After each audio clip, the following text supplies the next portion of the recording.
So what happens when you decide to jump from a hybrid bike to a mountain bike?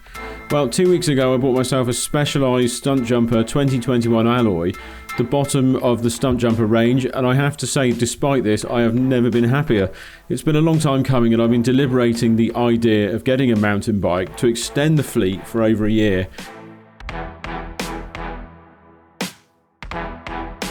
So let's have a look at the bike, and then I'll discuss with you exactly what I'm feeling regarding the transition from hybrid to mountain bike. It cost me £1,899, and it's an S6, which is an XXL frame, which really did surprise me. I'm 6'3", and I thought that I was an XL, but before I dive into that, let's take a look at some of the specs. So let's start with the drivetrain. It's all SRAM. It's the SX Eagle with a huge cassette on the rear and a 30-toothed chainring on the front. I do love the SRAM setup on the Sirrus X, so I was feeling this was the right move to go with from the start. But I have to say, it feels a bit lazier than the Sirrus X SRAM setup, and I've seen people moaning online about upgrading the derailleur, but I guess that can wait. The forks are RockShox 35 silver with 140mm of travel. I think they're absolutely delightful, and when I bought the bike I had all the shock absorber pressures and dampening set up at the bike shop to suit my weight. This is the first full suspension bike I've ever owned, and I have to say I thoroughly enjoy setting the suspension compression to suit the terrain. The rear shock is a Fusion X. Again, I'm not too sure whether that's good or bad, but it really does create a wonderful ride. You may have been aware that in one of my previous videos I have a Redshift suspension seat post and the Future Shock system on the Sirrus.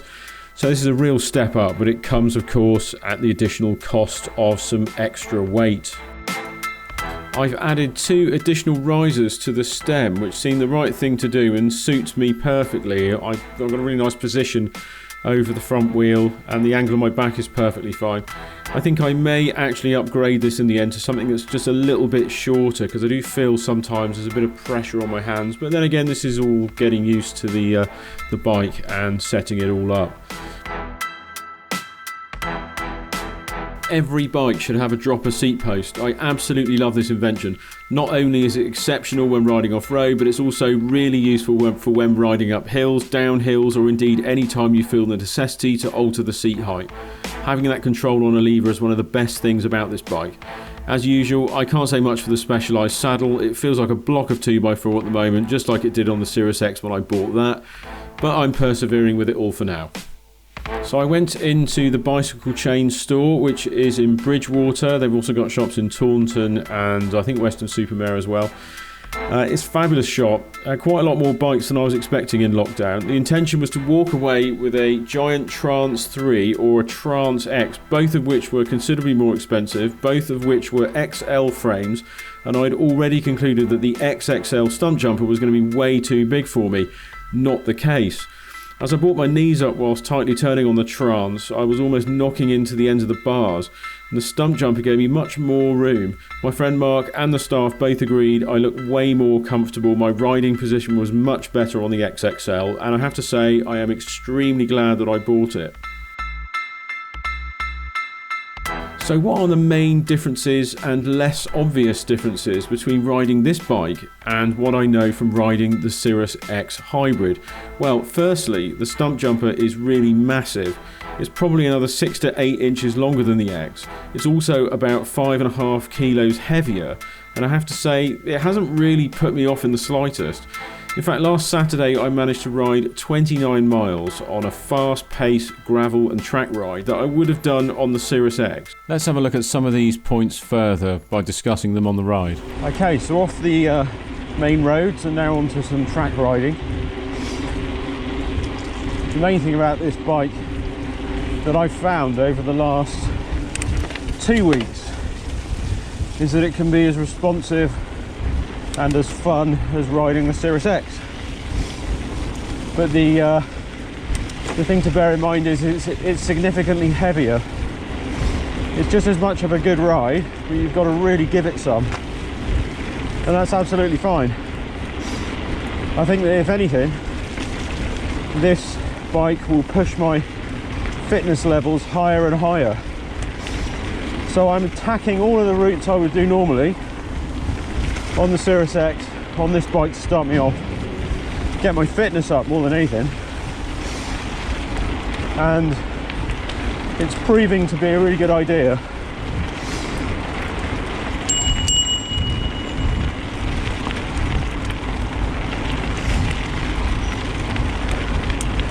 Yes, I must be the only mountain biker with a bell. One thing you will notice, going from a hybrid to a mountain bike, is you're going to get absolutely splattered. I got a front mudguard on this and proved to be very useful. I haven't got one on the rear and I get utterly caked. Will I get the bars through? No. Look at that. No. Okay, some things I've definitely noticed is that the alloy powder coated frame is highly susceptible to any damage, and I found that I had to put this cable tie on this morning because this front cable is rubbing all the paint off the front of the headstock there. Quite unbelievable. So the tyres are a bit more chunky. They do drum a lot when you're riding on concrete tarmac, has to be expected. I don't find any problem with it though. I can't honestly say that I'm having an issue in comparison to the thinner gravel track tyres that I've got on my Sirrus X. Really doesn't make a lot of difference, I have to say. I mean, yes, the handling is a little bit heavier, but I'm not in a situation where I think this is a bad choice by any means. It feels engaging and fast.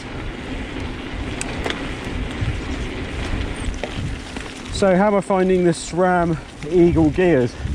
Well, I have to say, everything feels a bit sluggish in comparison to what I know from the Sirrus X, which seems to be far more reactionary. That's also a very entry-level derailleur, but I have to say that I think it's because of the cassette size. It seems to take longer to shift gears. I don't know. I don't know whether a change of derailleur would do it. Stronger springs perhaps. Well, I might do an upgrade at some point. So exactly what's this bike like cornering? Well, here's some simple gates, and I can tell you now, it'll want to go straight. I do find the whole 29mm wheel thing to be great fun, but we've nicknamed the bike HMS Specialized simply because of the fact being it wants to go in straight lines more than it does around corners. It's not an articulate bike at all and tends to suffer very greatly from, I think it's understeer, isn't it? I'm never quite too sure which one it is. Yes, it's understeer. I feel I've got to throw it around a bit more just to get through gateways or other obstacles. Here we go, you'll see what I mean. I just feel very wobbly going through things, but that's something to get used to, really. It's a different bike. I mean, do I think the same thing as the Sirrus X? Yes, I do, and that's got smaller wheels, and I actually believe it's got the same specialized characteristics when it comes to steering through gateways. Just wants to go straight.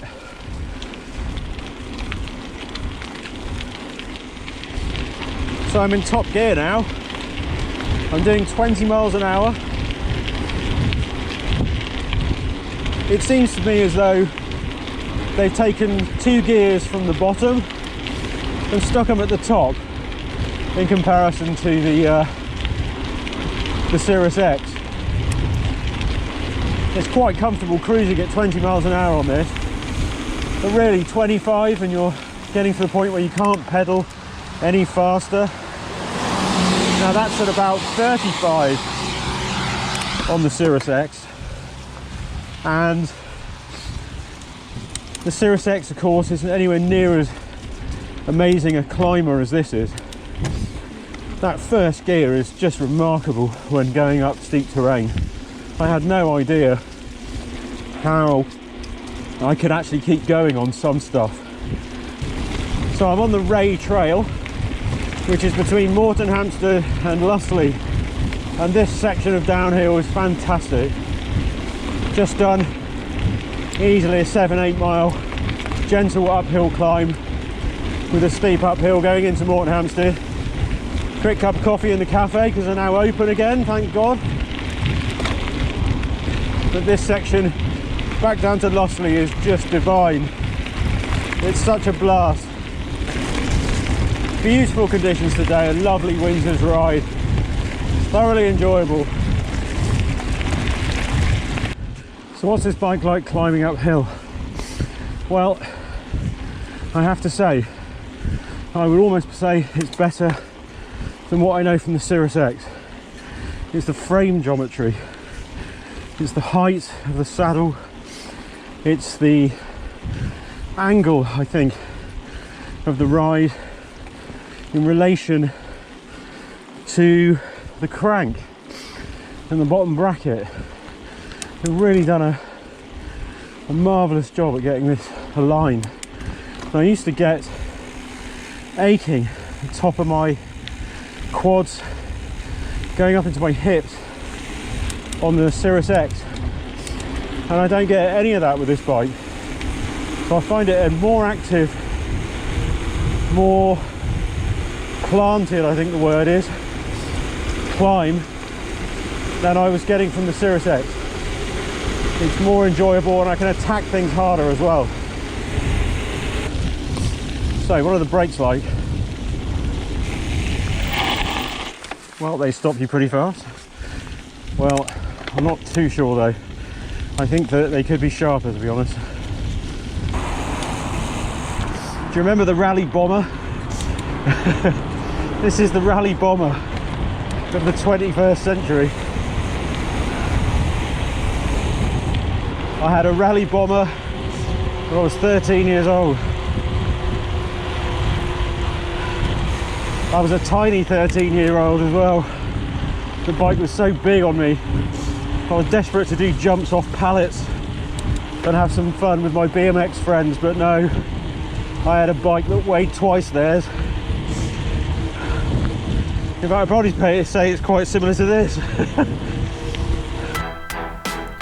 So there you have it, an unconventional review, but you can see I'm pretty stoked with this Specialized 2021 Stumpjumper alloy. I've extended the fleet and I feel it's a great purchase at the right price point. There's a lot of overlap between these two bikes, and as I don't live anywhere near Whistler, I'll be riding a mix of off-road routes on Dartmoor, forest trails, local cycle tracks and a heap of road riding. I'm looking forward to it, especially visiting some bike parks with some friends and keeping up my fitness levels, the benefits of well-being, which is what this is all about in the end, isn't it? Whatever level you're at. Okay, see you soon.